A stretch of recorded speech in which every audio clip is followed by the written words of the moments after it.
is bad, but we need to look at doing some of it on a voluntary basis.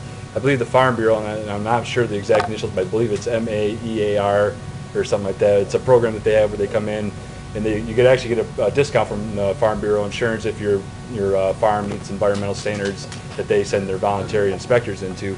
So I think we need to have more programs like that, because as a farming community and as a farmer of your own property, you're not going to do stuff that's going to harm your property, because you're going to go out there and you're going to want to make top dollar for your product that you're selling. And if you're doing something that's making your product not as good as your neighbors, you're not going to make as much money, and eventually you're going to say, okay, this guy's making more money than I am. What am I doing different than him?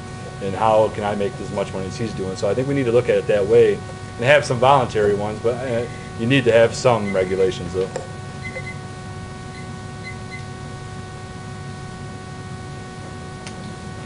Next we'll have Mr. Kirkdale.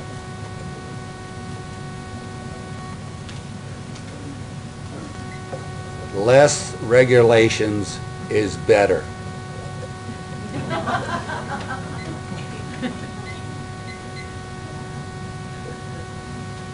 Next we'll have Mr. Ed Smith. Kirk's less words were better. That was good. I am against anything that is state mandated. Unfunded mandates, state mandates. I'm supportive of voluntary compliance. In my fertilizing industry business and background is the same thing as the farmers. It was once that you needed a state license, then it went down to an applicator, farmer or a lawn service provider. Needed to have a certification, then every person at the end of the gun had to have a certification, and the list went on and on and on. The fact is, the farmers are the stewards of the land, they're the stewards of their livestock. They're going to do the best for the land and their livestock. That's their livelihood. And the greatest example is these regulations have come from, in my industry, they want to, we do ounces per thousand, ounces per acre of a product to treat land, and the government dumped plane loads of this on Vietnam with no restrictions. Thank you.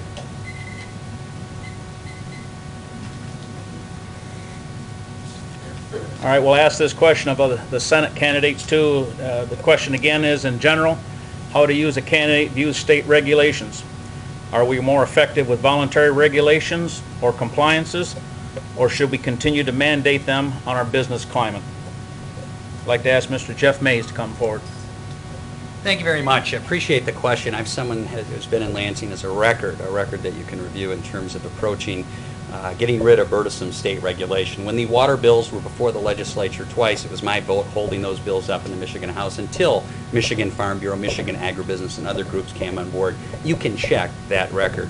When a bureaucrat tried to cost Michigan Sugar hundreds of thousands, if not millions of dollars to upgrade and deal with a problem that didn't really exist, it was myself that authored the law that saved Michigan Sugar hundreds of thousands, if not millions of dollars dealing with this problem, and something you can check with Michigan Sugar yourself personally.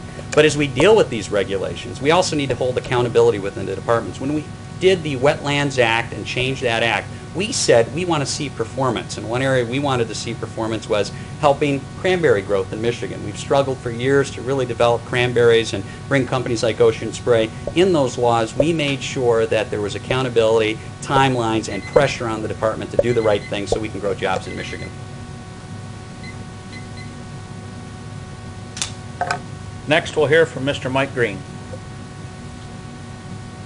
Well, probably one of the most regulated is agriculture. I think all of you sitting out there understands that with the new classes that you take every winter.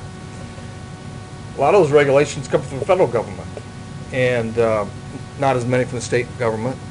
But the fact of there's lobbyists like the Clean Water Coalition, the Sierra Club, all those groups are constantly lobbying the legislature to make our water cleaner and to make our land more fit. Well, we did propose something when I was in the legislature last time that's called MEAP, and where the government would support MEAP with funding, and MEAP would pay you farmers to conform to the regulations rather than holding a stick over your head and saying either conform or we're going to cut your farm off. That was defunded in half again, which makes it difficult for agriculture to continue under all these regulations. I'm like Kurt, less regulations better.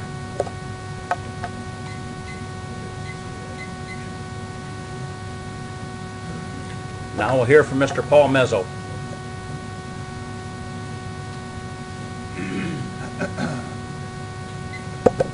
When a DEQ agent comes out to your lot and tells you that a 50-year-old farm furrow is a Michigan River and so therefore you can't build there, you know you've got too much regulation and you got the wrong people doing the inspecting. There's nothing wrong with regulation. Here's my point. My point is government is best closest to you. So how about our land and water rights all being not governed, but handled, instituted by a committee in each county that's elected. That way, everything's close to home. People understand what the ramifications of what they're about to allow or disallow to happen. And if that group or that committee gets out of hand, you could go to them on a 30-day basis and you can vote them out every so many years. But when this is done from Lansing, it's just not possible to do it right all the time.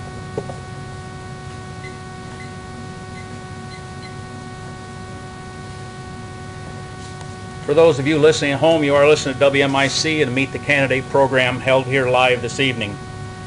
Our next question is for all the candidates again, and it has to do with our education system. Given light of what's been happening in the state with our education, how do you feel that we could fix the education system here in the state of Michigan? First we'll go with Mr. Paul Muxlow.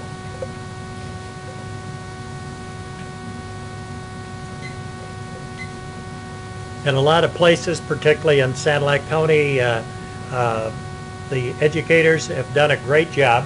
Our local schools, there's strong support, and I think they've done a great job. Where people are failing, then we're going to have to offer some alternatives. And charter schools are out there. I don't think we need charter schools in the thumb of Michigan.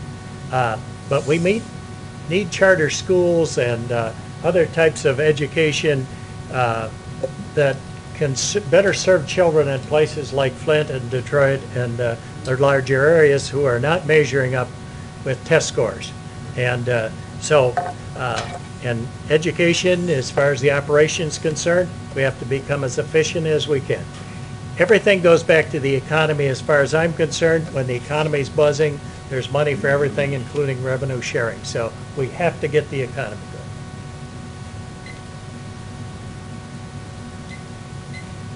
Next we'll hear from Mr. John Hoffman.